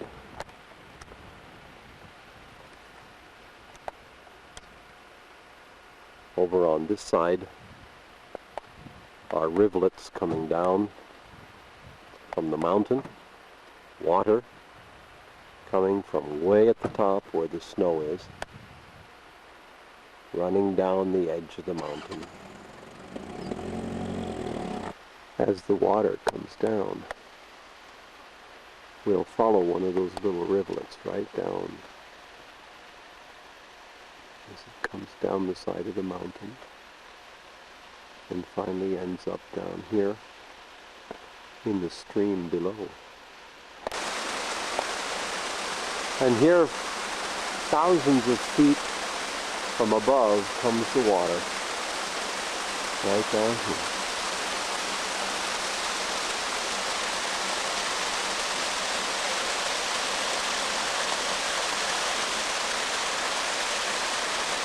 Going down.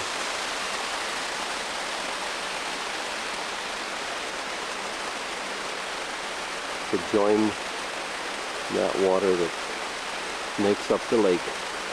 This is rain drinking from this mountain stream. It's ice cold. And now we'll wend our way through the boulder field back over to where our little red truck is, looking up at that immense mountain there with all of its snow at the top.